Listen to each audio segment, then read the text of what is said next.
The husband, in fact, should act toward his wife as becomes a perfect gentleman, regarding her as the best lady in the land, to whom, above all other earthly beings, he owes paramount allegiance. Home is the woman's kingdom, and there she reigns supreme. To embellish that home, to make happy the lives of her husband and the dear ones committed to her trust, is the honored task which it is the wife's province to perform. All praise be to her who so rules and governs in that kingdom, that those reared beneath her roof shall rise up and call her blessed. A home. After marriage, one of the first requirements for happiness is a home. This can seldom be found in a boarding house or at a hotel, and not always beneath the parental roof of either husband or wife. It will oftenest be found in a house or even a cottage apart from the immediate association of relatives or friends, acquaintances or strangers, and here husband and wife may begin in reality, that new life of which they have had fond dreams, and upon their own actions must depend their future welfare.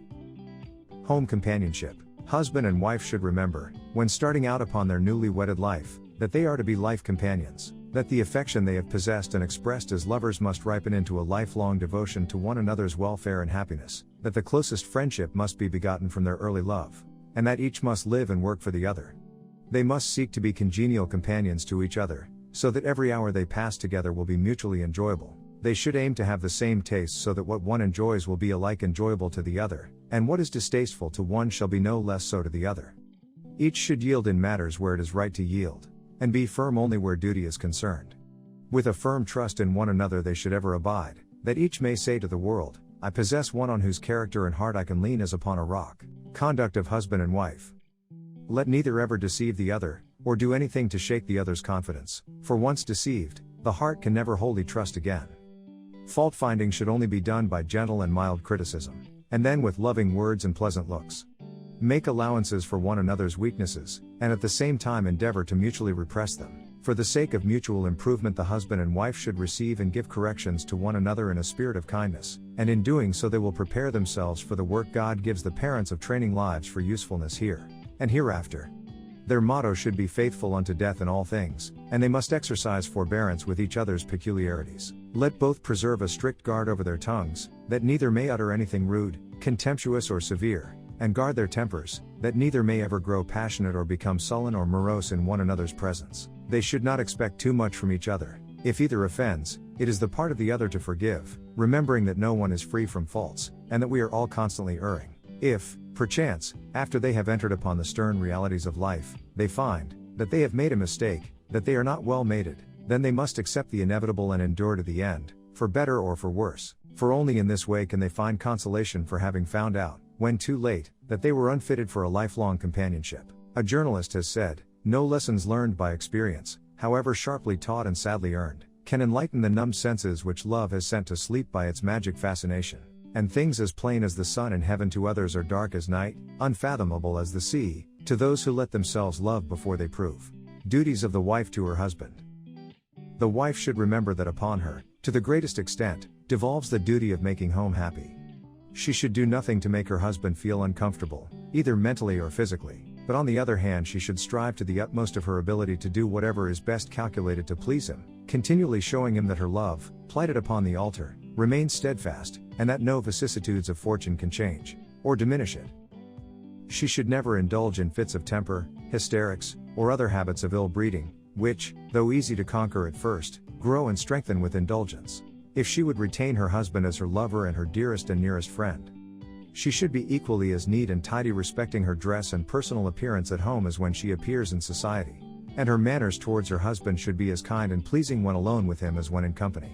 She should bear in mind that to retain the good opinion of her husband is worth far more than to gain the good opinion of hundreds of the devotees of society, and that as she possesses the love and confidence of her husband, so will she receive the respect and esteem of all his friends. She should be careful not to confide to another any small misunderstandings or petty quarrels between herself and husband, should any occur. This is the surest method of widening any breach of harmony that may occur between husband and wife, for the more such misunderstandings are talked about, and the more advice she receives from her confidants, there is less probability that harmonious relations will be speedily resumed. The wife a helpmate. A wife should act openly and honorably in regard to money matters, keeping an exact account of her expenditures, and carefully guarding against any extravagances. And while her husband is industriously at work, she should seek to encourage him, by her own frugality, to be economical, thrifty, enterprising and prosperous in his business, that he may be better enabled, As years go by and family cares press more heavily on each, to afford all the comforts and perhaps some of the luxuries of a happy home, no condition is hopeless when the wife possesses firmness, decision and economy, and no outward prosperity can counteract indolence, folly and extravagance at home. She should consult the disposition and tastes of her husband, and endeavor to lead him to high and noble thoughts, lofty aims, and temporal comfort, be ever ready to welcome him home, and in his companionship draw his thoughts from business and lead him to the enjoyment of home comforts and happiness. The influence of a good wife over her husband may be very great, if she exerts it in the right direction. She should, above all things, study to learn the disposition of her husband, and if, perchance, she finds herself united to a man of quick and violent temper, the utmost discretion, as well as perfect equanimity on her own part is required, for she should have such perfect control over herself as to calm his perturbed spirits. A husband's duties. It must not be supposed that it devolves upon the wife alone to make married life and home happy. She must be seconded in her noble efforts by him who took her from her own parental fireside and kind friends, to be his companion through life's pilgrimage. He has placed her in a new home, provided with such comforts as his means permit, and the whole current of both their lives have been changed. His constant duty to his wife is to be ever kind and attentive, to love her as he loves himself, even sacrificing his own personal comfort for her happiness. From his affection for her, there should grow out a friendship and fellowship, such as is possessed for no other person. His evenings and spare moments should be devoted to her, and these should be used for their intellectual, moral and social advancement. The cares and anxieties of business should not exclude the attentions due to wife and family, while he should carefully keep her informed of the condition of his business affairs. Many a wife is capable of giving her husband important advice about various details of his business, and if she knows the condition of his pecuniary affairs, she will be able to govern her expenditures accordingly. It is the husband's duty to join with his wife in all her endeavors to instruct her children, to defer all matters pertaining to their discipline to her, aiding her in this respect as she requires it. In household matters the wife rules predominant, and he should never interfere with her authority and government in this sphere. It is his duty and should be his pleasure to accompany her to church, to social gatherings, to lectures and such places of entertainment as they both mutually enjoy and appreciate. In fact, he ought not to attend a social gathering unless accompanied by his wife, nor go to an evening entertainment without her. If it is not a fit place for his wife to attend, neither is it fit for him.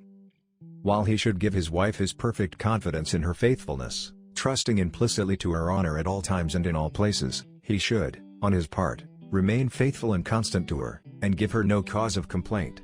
He should pass by unnoticed any disagreeable peculiarities and mistakes, taking care at the proper time, and without giving offense, to remind her of them, with the idea of having her correct them. He should never seek to break her of any disagreeable habits or peculiarities she may possess, by ridiculing them. He should encourage her in all her schemes for promoting the welfare of her household, or in laudable endeavors to promote the happiness of others, by engaging in such works of benevolence and charity as the duties of her home will allow her to perform. The husband, in fact, should act toward his wife as becomes a perfect gentleman, regarding her as the best lady in the land, to whom, above all other earthly beings, he owes paramount allegiance. If he so endeavors to act, his good sense and judgment will dictate to him the many little courtesies which are due her, and which every good wife cannot fail to appreciate.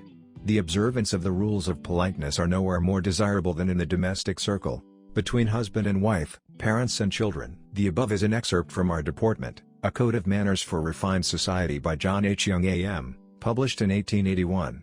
We offer it in hopes of promoting gentlemanly conduct among men, young and older, in today's often unbalanced world.